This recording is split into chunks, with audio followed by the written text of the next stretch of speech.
Hello friends. तो आज मैं आपको बताने जा रहा हूँ इस वीडियो के अंदर कि इंडियन कॉन्स्टिट्यूशन क्या है, प्रियम्बल क्या होते हैं, आप कैसे याद रखें कॉन्स्टिट्यूशन को, अमेंडमेंट्स क्या होते हैं। आज हम इस वीडियो के अंदर यही सब डिस्कस कर रहे हैं। तो सबसे पहले हम बेसिक अबाउट बुक जान लेते हैं कि ये जो कॉन्स्टिट्यूशन की बुक है, प्रियम्बल ऑफ इंडिया, ये है क्या आखिर।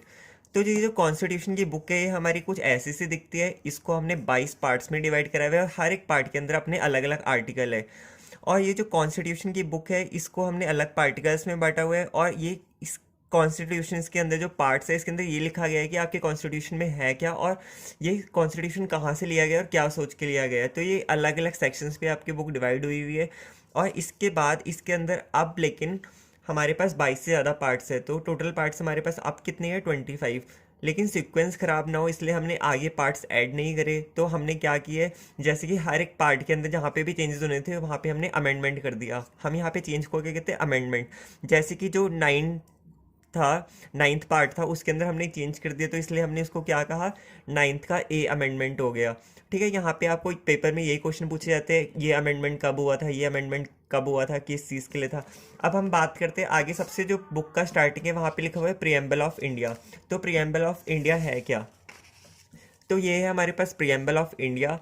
प्रियम्बल का मतलब होता है प्रस्ताव, प्रस्तावना। क्या मकसद था बुक लिखने का, क्या मकसद था कॉन्स्टिट्यूशन को लिखने का, क्या रीज़न है कि इसको लिखा गया, क्यों लिखा गया, कैसे लिखा गया, वो सब कुछ आपको इसमें बताया हुआ है।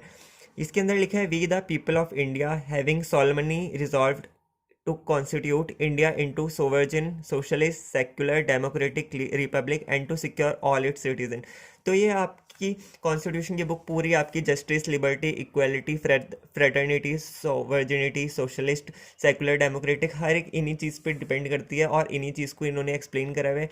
सोवर्जिन का मतलब होता है मेरा देश आज़ाद है, मैं अपने इंटरनल और फॉरेन मामलों को खुद हैंडल कर सकता हूँ और कोई और देश अपनी टांग ना अड़ाए। अगर मैं डायरेक्ट इसको समझाऊँ तो सोवर्जिनिटी का मतलब ये होता है। सोशलिस्ट का मतलब है कि हमारा देश जनता की भलाई के लिए काम करेगा। सेकुलर का मतलब है हमारा देश किसी भी रिलीजन का फेवर नहीं करेगा। डेमोक्रेटिक का मतलब है हमारे लोग गवर्नमेंट को इलेक्ट करेंगे। रिपब्लिक का मतलब है देश का हेड है प्रेसिडेंट, उनको लोग चूज करेंगे डायरेक्टली और इनडायरेक्टली। जस्टिस का मतलब है सबको न्याय मिलेगा, सबको सोशली होगा, इकोनॉमिकली होगा और पॉलिटिकली होगा। लिबर्टी का मतलब है सबको यहाँ आज़ादी है बोलने की, विचार रखने की और किसी की भी पूजा करने की। इक्वालिटी का मतलब है सबको बराबर का स्टेटस और अपॉर्चुनिटी दी जाएगी। और फ्रेटर्निटी का मतलब है भाईचारा होगा सबके बीच में। हमारा क्या लक्ष्य है कि हमने अपना कॉन्स्टिट्यूशन कैसे बनाना है वो प्रियम्बल में लिखा हुआ है। अगर हम जर्नल से बात करें तो ये था आपका प्रियम्बल। अब हम आगे बात करते हैं कि इंस्टेंट कॉन्स्टिट्यूशन के अंदर जो आपके पास यहाँ पे पार्ट्स थे, उस पार्ट्स के अंदर ये 22 पार्ट्स आपको याद कैसे रखने हैं और ये 22 पार्ट्स है क्या। तो इसके अंदर मैंने आपको लिखा हुआ है यहाँ पे इंडियन कॉन्स्टिट्यूशन, यहाँ पे इसके सारे पार्ट्स है। टोटल इसके अंदर हमारे पास 22 पार्ट्स दिए हुए हैं और 22 पार्ट्स में आप देख सकते हैं फोर्थ का ए अमेंडमेंट हुआ है, यहाँ पे नाइन्थ का भी ए अमेंडमेंट हुआ है। इसके बाद हमारे पास 14 का भी एक अमेंडमेंट हुआ है। तो टोटल हमारे पास 25th अमेंडमेंट हो गए। जो हमारा 7th अमेंडमेंट था, इस 7 पार्ट था कॉन्स्टिट्यूशन का, वो हमने हटा दिया है 7 CAA आर्टिकल के तहत 1976 में। अब यहाँ पे इनको रखे कैसे याद, तो यहाँ पे एक छोटी सी यहाँ पे लाइन लिखी हुई है मैंने, इसको आपको याद करना है सिर्फ। You can fly directly from US UP meet Sham Ram, fruit taste sweet to eat so on, eat Maggi as tasty snack. आपको सिर्फ ये लाइन याद कर लेनी है एक इंग्लिश की। इसके बाद you stands for union in its territory, C stands for citizenship, F stands for fundamental rights, D stands for directive principle of state policy, F stands for fundamental duties, U stands for union, S stands for state। 7th article हटा दिया गया है।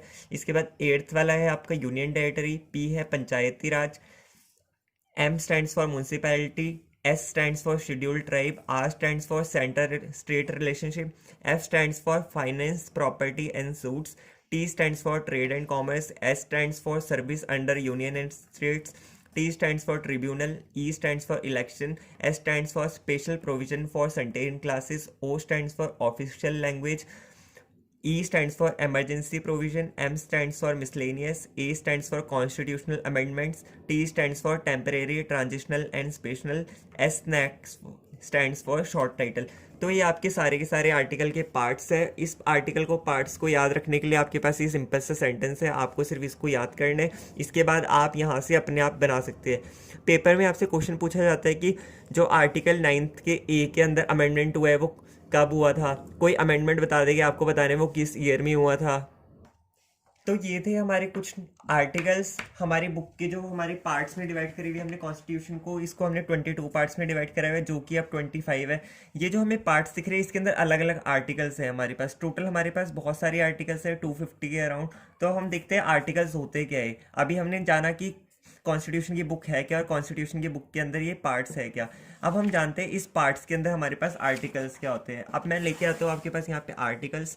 तो fundamental rights कुछ हमारे पास ये है, article 14, जो आर्टिकल 14 से 18 है हमारा राइट टू इक्वलिटी, उसके अंदर हमारे पास 14 से लेके 18 तक आते हैं। हम यहाँ देखते हैं राइट टू इक्वलिटी हमारे पास कौन सा है, ये सब हमें यहाँ पे दिखाया हुआ है कि ये आर्टिकल इससे वो करते हैं। फंडामेंटल राइट्स क्या होते हैं, सिटीजनशिप से कौन से डील करते हैं, यहाँ देखना आप।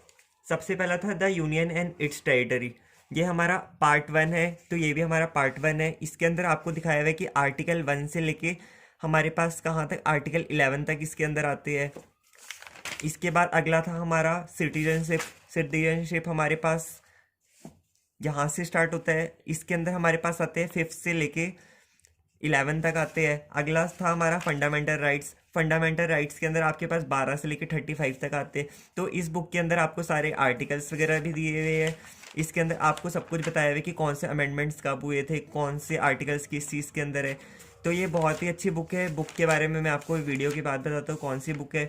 इसके अंदर आपको पेपर में ऐसे क्वेश्चन पूछे जाते हैं। तो पॉलिटिक्स से जनरली यही क्वेश्चन पूछे जाते हैं, अमेंडमेंट कब हुआ था, क्यों हुआ था, किस चीज़ के लिए हुआ था, किस ईयर में हुआ था, क्यों है, ये वाला आर्टिकल किस चीज़ के लिए डील करता है। तो फ्रेंड्स, अगर आपको इतने डिटेल्स में पढ़ने की ज़रूरत नहीं है, आप सिर्फ क्या याद रखिए, आपको सिर्फ ये याद करना कि किस पार्ट के अंदर कौन सी चीज़ें हैं, और उसके बाद आपको सिर्फ मेन मेन अमेंडमेंट याद कर लेना कि ये अमेंडमेंट इसके अंदर हुआ था, किसके अंदर हुआ था। और तो आपने ये सब लिख लेना है एक बुक के अंदर। आपको प्रियम्बल को याद करने की ज़रूरत नहीं है, बस आपको यहाँ पे इन वर्ड्स के मतलब पता होने चाहिए, किसका मतलब क्या है। आपको सिर्फ इनके मतलब याद करने हैं। आपसे फिर पेपर में ऐसे पूछा जाता है, sovereignty in preamble stands for, जो लिबर्टी है वो कैसे डिपेंड करती है डेमोग्राफी के ऊपर, रिपब्लिक और सेकुलर और सोशलिस्ट क्या चीज़ें होती है। तो यही सब चीज़ें पूछी जाती है। फ्रेंड्स, अगर आपको मेरी वीडियो पसंद आई तो आप वीडियो को लाइक और शेयर भी करिए। ये बहुत ही इंफॉर्मेटिव वीडियो होने वाली है। यहाँ पे आपको सब कुछ अच्छी तरीके से मैंने बताया हुआ है। जो कॉन्स्टिट्यूशन की बुक है वो ऐसी सी है कुछ, यहाँ पे कॉन्स्टिट्यूशन ऑफ इंडिया लिखा हुआ है और यहाँ पे एम्बलम बना हुआ है, कुछ ऐसी सी दिखती है। और ये इंडिया का कॉन्स्टिट्यूशन ऐसा है जो पहले हार्ड कॉपी है, जिसको बहुत संभाल के रखा हो गया है। और इसकी जो हमारे पास जो भी हम अमेंडमेंट करते हैं उसको हम किसके अंदर करते हैं, जो हमारे पास सेपरेट इसकी कॉन्स्टिट्यूशन की बुक है उसके अंदर करते हैं, और जो मेन बुक है उसको हमने संभाल के रखा हुआ है। तो अगर फ्रेंड्स आप भी ऐसी वीडियोस को जानना चाहते हो और ये सब चीज़ें पढ़ना चाहते हो तो मैं आपको रिकमेंड करूँगा अरिहंत की पाथफाइंडर की सीडीएस की बुक, या आप एनडीए की बुक ले सकते हैं। यहाँ पे इन्होंने बहुत अच्छे तरीके से सब कुछ समझाया हुआ है। जर्नल स्टडीज़ में आप अगर इंडियन पॉलिटी पे जाएंगे तो 947 से लेके 1005, मतलब कि इन्होंने अराउंड 50 पेजेस में आपको पूरी पॉलिटी कवर कराई हुई है, बहुत अच्छी तरीके से, बहुत डिटेल में। आप यहाँ से इस बुक के थ्रू पढ़ सकते हैं, वरना आप क्या कर सकते हैं, इसका आप स्क्रीनशॉट ले लो वीडियो का और इसको आसानी से पढ़ के आप रिवाइज कर सकते हैं। अगर आपको फिर भी कोई डाउट है तो आप कमेंट सेक्शन में मुझसे पूछ सकते हैं। Thank you so much friends. If you like my video please like share and subscribe.